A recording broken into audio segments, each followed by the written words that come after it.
क्या आप एनडीए में जाने के लिए एलिजिबल हो या नहीं हो, तो सबसे पहली बात समझते हैं कि भाई क्वालिफिकेशन क्या होनी चाहिए। ठीक है, तो क्वालिफिकेशन के लिए अगर बात करते हैं तो आप 12th पास हो सकते हैं या फिर 12th एपियरिंग में हो सकते हैं। अगर आप 12th एपियरिंग है या फिर 12th पास हो तो आप एलिजिबल हो किसके लिए, एनडीए का एग्जाम देने के लिए, यानी कि एनडीए में एंट्री करने के लिए। सबसे पहले आपको रिटर्न एग्जाम देना पड़ेगा फॉर्म भरने के बाद। रिटर्न एग्जाम में क्या होगा कि रिटर्न एग्जाम में आपके दो एग्जाम होंगे, उसमें एक होगा मैथमेटिक्स का और एक होगा आपका जीएटी का, जिसको हम कहते हैं जनरल एबिलिटी टेस्ट। अभी मैं बताता हूं कि मैथ्स का जो क्लास 11th एंड 12th का कंप्लीट सिलेबस होता है वो पूछा जाता है। इसमें 120 क्वेश्चंस आपसे पूछे जाते हैं और इन 120 क्वेश्चन में से प्रत्येक क्वेश्चन 2.5 मार्क्स का होता है, यानी कि टोटल मिला के 300 मार्क्स का आपका मैथ्स का पेपर होता है, जो इसमें पहला पेपर आपका होता है। दूसरा पेपर आपका होता है जनरल एबिलिटी टेस्ट का।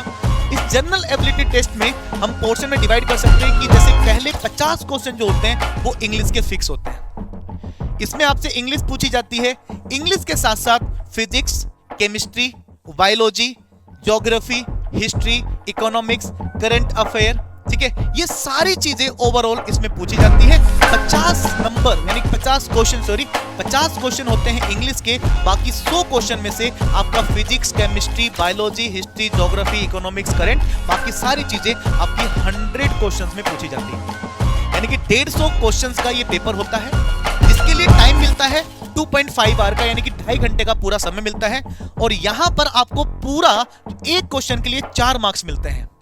एक क्वेश्चन के लिए 4 मार्क्स मिलेंगे तो आपके पूरे के पूरे हमारा जो पेपर होगा 150 क्वेश्चन का, तो वो हमारा 600 मार्क्स का बनता है।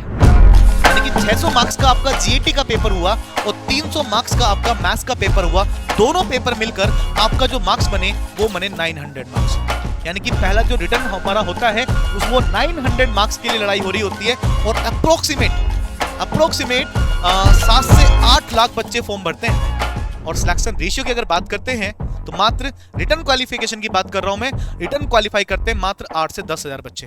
अगर आप जानना चाहते हो कि भाई और चीजें क्या क्या होती हैं एनडीए से रिलेटेड, कैसा सिलेबस होता है, सिलेबस का पैटर्न क्या होता है, क्या क्या चीजें पूछी जाती है, क्या गलती करे क्या गलती ना करे, तो उन सबको जानने के लिए चैनल को सब्सक्राइब जरूर करिएगा। और मिलते हैं बहुत जल्दी ही नेक्स्ट वीडियो में, तब तक के लिए थैंक यू, जय Hind, Vande Mataram, love you to all.